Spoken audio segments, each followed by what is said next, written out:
Welcome to Psychoanalytic Perspectives on Racism in America. This series explores the enduring presence of racism and the psychoanalytic mechanisms that sustain it, drawing inspiration from key works and current research.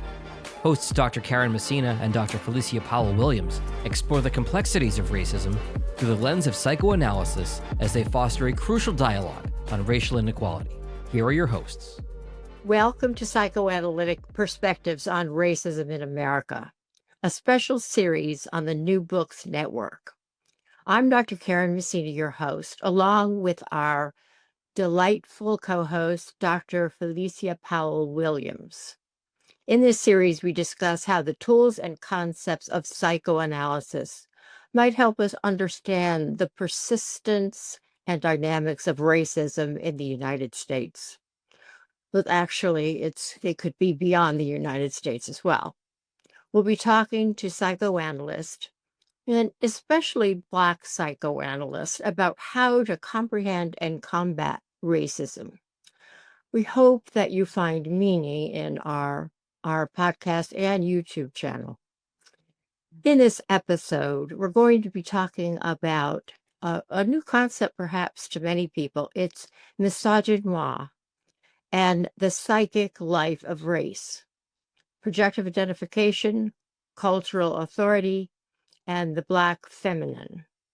We'll use the powerful lens of psychoanalysis to dissect how Misogynoir operates, not just as a bias, but something that's really different. It's not the same old, it's not just one thing, actually. It's not the same old or the same defenses that we're used to, but it's deeply embedded cultural concept stemming from the unconscious psychic life, I think, of many people in our nation.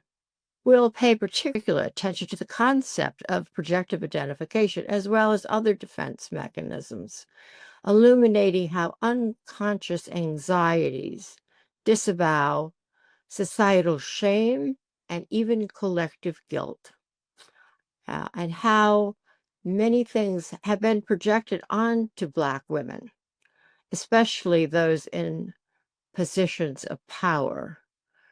So before we get started on the specific topic, do you have any thoughts about this for our audience, Felicia? Well, quite a few thoughts. It was something that I felt very important for us to talk about today, being a Black woman in leadership roles. This is, very difficult to tackle, but very real in how one will experience leadership and being in places of power. So, as I mentioned, tackling a very crucial and in all honesty, a very misunderstood and deeply painful concept that you mentioned earlier, misogynoir. And we know that that's been coined by Moya Bailey.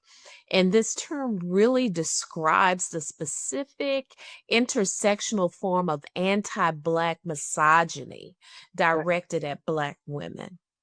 So I think it'll be important for us to just really get into a lot of what's been going on recently. We have many examples that we could pull from within our own society, including the controversial dismissal of the Librarian of Congress, Dr. Carla Hayden. So that may be really important for us to talk about today. But often, there is this unhinged scrutiny faced by others, such as Vice President Kamala Harris.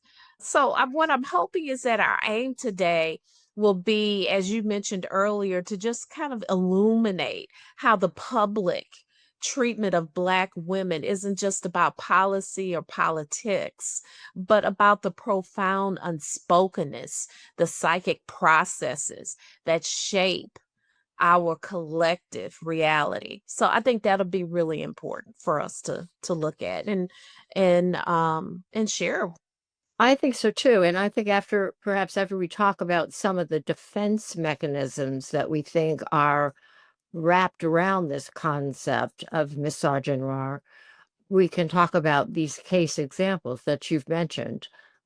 Dr. Carla Hayden and Kamala Harris, and how this is more than just misogyny. It's more than just that. It's and racism combined. It seems to be particularly directed towards Black women. Now, I can Yes, speak yes. about misogyny for sure, but I can't speak about. I can speak about it, but I can't know what it's like to experience this. I would call it a new defense mechanism, misogynoir.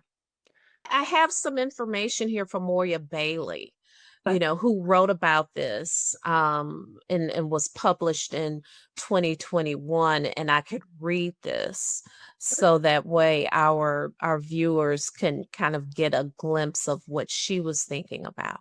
What she states, and I'm quoting, to understand misogynoir, we first need to grasp its unique positioning.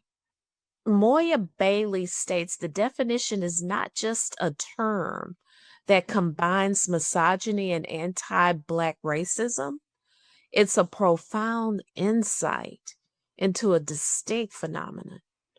It highlights how the experience of Black women are not simply additive, but racism plus sexism, but are multiplicative and intersectional, which I mentioned earlier, creating a unique form of racialized gender violence.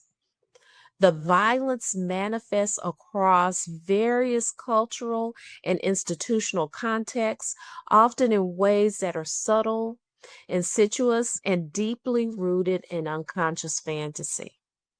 So when we take this in, what we may do, Karen, is just think about this and how it describes more than just overt discrimination. It encompasses symbolic erasure, and where Black women's contributions are overlooked or attributed to others, and effective overload, where they are expected to manage and contain the emotional fallout of systemic injustices for others. And it's about how their very presence can trigger intense, often negative emotional responses rooted in historical anxieties. So I bring all of this together because it brings life to me and how I think of Black women being a Black woman and the contributions that Black women have um, provided through the civil rights movement, that have provided, through multiple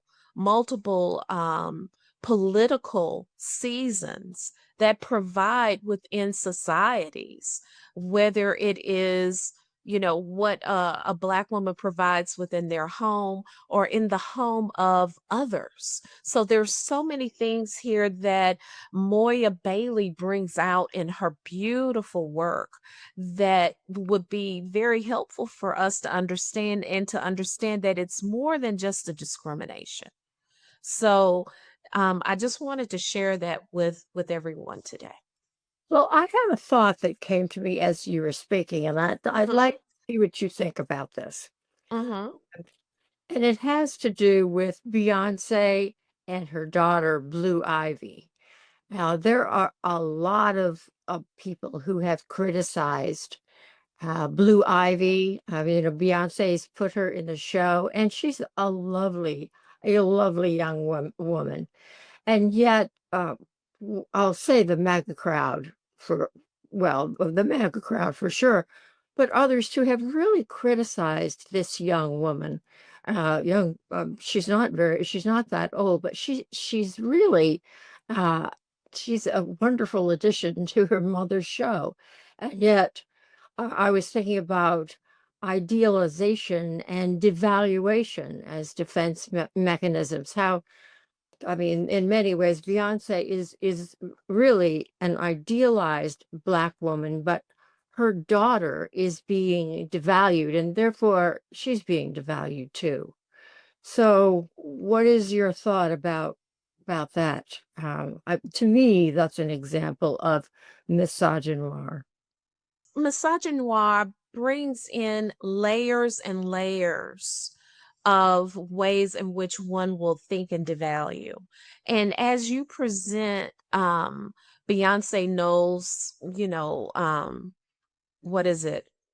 Carter Country, and forgive me if I'm not um presenting the proper name to her concert, but what's really interesting about what Beyonce is doing is that as a mother, she's presenting to both of her daughters what her industry is like, how she Yeah. works, the time, the effort, the commitment, the dedication, the work ethic. So she Yeah. presents this to them.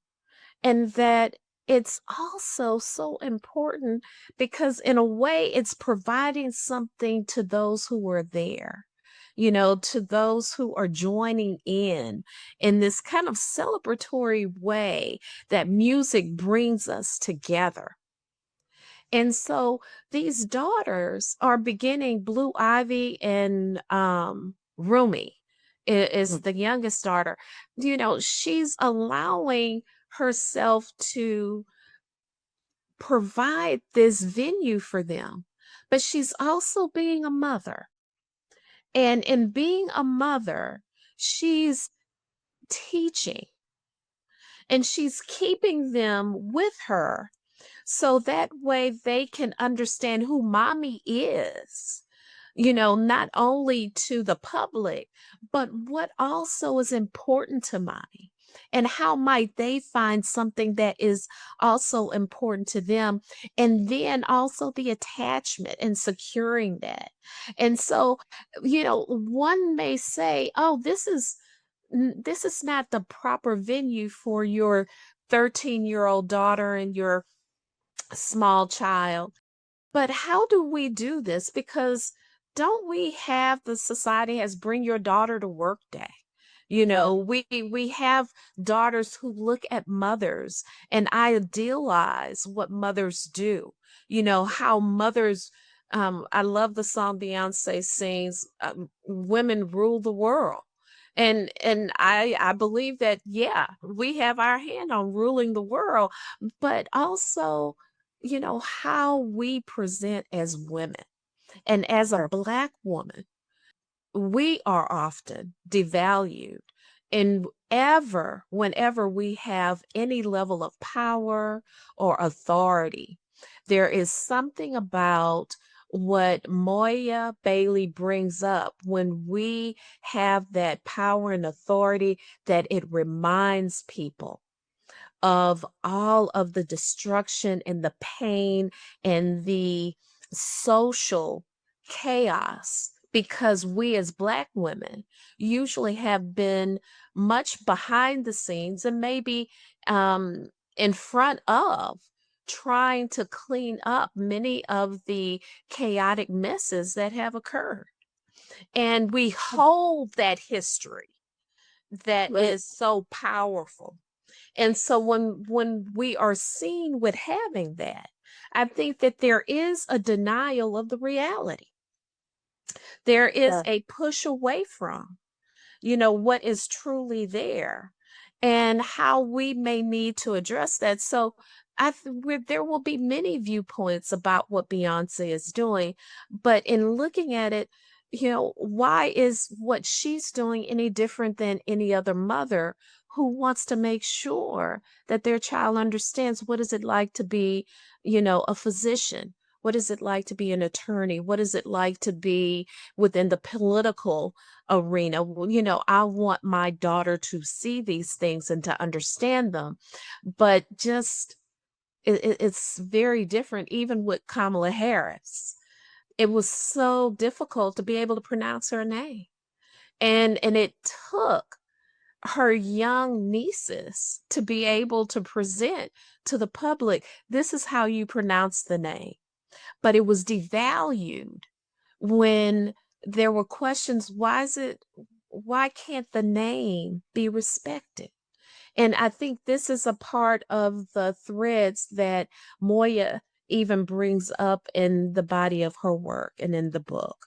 Why can't that be respected? Why is that so dismissed? I'll let you comment on that. I'd like to go back to Beyonce and how much I admire her for her bravery, because so many stars sheltered their children, and I'm not saying Mhm. if that's right or wrong to do, but she's providing teaching moments, as you point out, so that if there are negative things on social media, and there have been many, uh, such as they can't dance as well. So why are you putting them in the show? Of course, they're not going to be able to dance as well as their mother, who's been doing this professionally for a long time.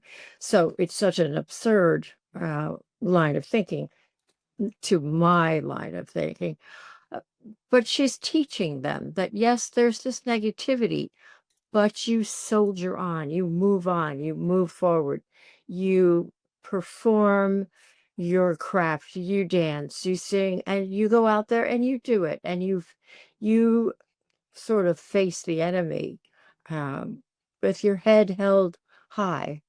And I just want to say I really admire that. I applaud that, and thanks for bringing that up, Karen, because what we do in our consulting rooms is that we help our patients to face the difficulty with tolerating disappointments, with tolerating pain. And here again is another example that you provide us with as we are talking about Beyonce, is that how do we begin to tolerate those disappointments? And do we stop and not do, or do we try again? Do we sit with the disappointment, the pain, the embarrassment, the shame, and allow it to paralyze us? Or do we allow it to drive us to move in a more forward position to try again? And so there's so much there that is useful in how we even are sitting with many of our patients that come to us that are trying to figure out, what do I do with all of this? It's hard to tolerate this. But those are teachable moments that parents can provide also to their own children. Absolutely. I've been thinking a lot, and I've been noticing that I've been using the word envy a lot lately Mm, as mm. um, talking with my patients. And I think there's so much of it today in our world. And with envy, we're talking about pathological envy with any envy, but Mm-hmm. especially with pathological envy, there's such a drive or a wish to tear down people, to tear down someone's accomplishments, not even to just sit with them and realize what it is that's happening to us, but instead there is this reaction of tearing down. And I think Beyonce and her daughters is an example of that. I do. I do. I agree with you 100%. I'm going back to Misogynoir, and I'm thinking about something from Bailey's book, where there's this whole concept of, you know, just how pervasive, this cultural logic, yeah, I guess I'm right. The cultural logic component of this, and just shaping perceptions and prescribing roles for Black women in the American psyche. It's like Black women are only supposed to, not be able to have this element of authority or leadership. And we could go on, but these are things that, you know, women face, but Black women, carry, that becomes very generational, and even the intergenerational trauma of it all. So I think you're putting your finger on something that she brought up a great deal in her work. I think it's quite powerful. Now, another example that comes to my mind is what happened with Kamala and particularly the criticism. Like, people would say she's robotic, she lacks warmth, she's ineffective, or on the other hand, overly ambitious, erratic. These were things I remember hearing, or threatening. And I think that takes me back to envy. How people could not tolerate that a Black and Asian woman was running for president. And so what did they do? They had to tear her down.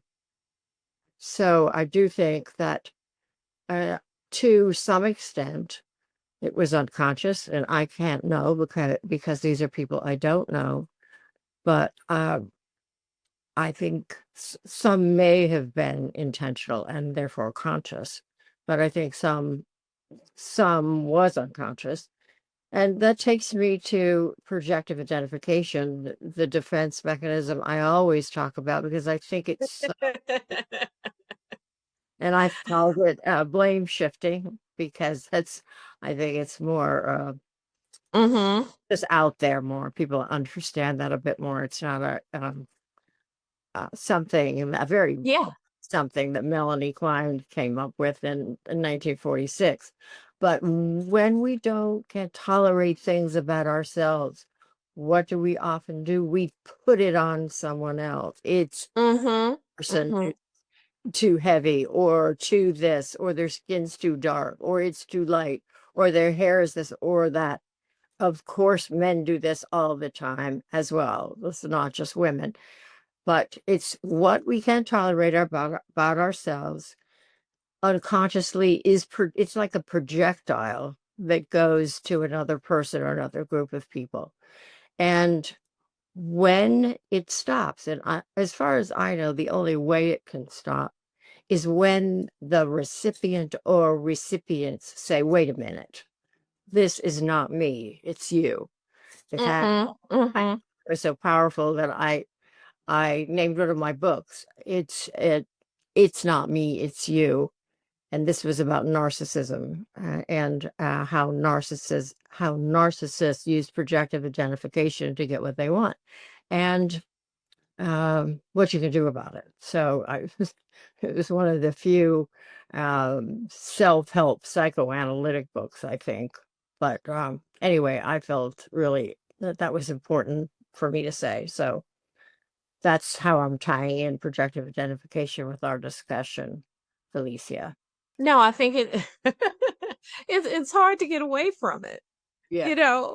You're mentioning projective identification, and then I go straight to repression, and how repression, even though it's a fundamental defense, it's just that whole idea of the distressing thoughts and memories or feelings that we just push out of our conscious awareness. And so when looking at this from misogynoir, the society often, just represses the brutal history of slavery, which is being cast out, in education, sexual violence against Black women, even, Black women who were used for medical experimentation so that white women would be treated more effectively. That's a major one in historical and just ongoing systemic oppression. So this collective historical amnesia, means a lot, when Black women embody success and power and just simply exist authentically, that unconsciously all these things get triggered and repressed, and societal anxieties and guilts and all these things seem to surface and become, very uncomfortable or and hostile. And I think that's a lot of what you're talking about also, even as you mentioned Kamala Harris, and you mentioned you didn't mention, but I'm mentioning Michelle Obama. Well, And So there's quite a bit there as we look at even repression. Mhm. Another one that comes to my mind, another one being another mechanism of defense, is idealization and Mm, depression. So someone can be easily put on a pedestal. Uh, Michelle Obama being one, and Beyonce being another. They're wonderful. They're terrific. They're the best. And then they can fall from the pedestal pretty easily. And I think that's what happened with Beyonce. I mean, people love Beyonce, but when she put her daughters on the stage, I think there was so much envy that she was also devalued by many people for doing that. Like, why is one thing I read was about her one of her daughter's clothing. Like, why are so many of the dancers in these scantily clad outfits, and your daughter has everything covered? Well, that was particularly strange to me, but I thought it was an example of devaluation. well, I'm gonna go back, and with the idealization and the devaluation. Um, we could think about how Beyonce's music really, her music just really expanded across all groups of people. But there was this album, and I can't remember the name of it, where she really focused on who she was as a woman, but also her own history as a Black woman, her own biological roots from New Orleans to Texas, and even her most recent album, Carter Country, Mhm. and what that means. So the idealization Right. of this icon, music icon, and entertainer, and she presents who she is so openly, so transparently through her music, and was devalued, as if you're not a country singer, you don't belong in here with us. So Right. there was a removal, a devaluation, as you stated. But also, even before that, you're talking about your Blackness. Yeah. And we don't want to hear about your Blackness. We don't want to hear it. We want to hear you sing and dance and perform for us. And so she brought something to the genre to say, but no, what I bring is about me. I may entertain you, but this is who I am, and that I will not devalue self. And so even in the Misogynoir, we're talking about that as well. How do we as Black women not allow ourselves to get woven into the devaluation? But, analytically, it's there. And I often mention this to others about the Obama administration. And I know this isn't necessarily a political venue here with our podcast, but we have all of these examples, that things were so wonderful, as people would speak of during his administration, and quite idealized for bringing people together. But as he stepped away from office, there was a devaluing, Yeah. of his Blackness, a devaluing of Michelle Obama. There's so much of that happens. And so, I'm glad that you brought the idealization and the devaluation up, because Black women, are often idealized for being strong and powerful and capable, and can help get things taken care of, but then later, quite attacked, because what, again, as I mentioned earlier, what we may be capable and powerful and strong in doing also carries a history. Right. a history that sometimes people don't want to see, don't want to remember. I think when it comes down to it, a lot of this is to protect one's ego integrity of whiteness and patriarchy. Those things have to be protected by so many people, women and men. And the idea of someone else's success, or a Black woman's success specifically, since that's what we're discussing, is something that can't be tolerated. So all kinds of defense mechanisms. Well, and what I'm hoping is that, through this particular podcast, that we could think about this as Black women do come into our consulting rooms, and they bring in sometimes moments that are very parallel to any woman and to any person. But how might we begin to think about being with them and all of what they may be carrying historically? And some of the things that we as analysts, as clinicians, we have to be careful of not allowing ourselves to dismiss and devalue some of what may be heard, as if we're not taking in the kind of the social constructs that do get absorbed into who we are as human beings. And so this is really important, because oftentimes we will hear, that, someone has come in, a Black woman has come in, and there's all sorts of confusion and uncertainty about how she may be holding, much of the hurt that is being carried, and trying to understand that. Well, wonderful. Here we have an example in the Misogynoir of how that happens, and how this can be a really teachable and useful tool for us to be mindful of the various layers of diversity that we are presented with in the work that we do with many of our patients.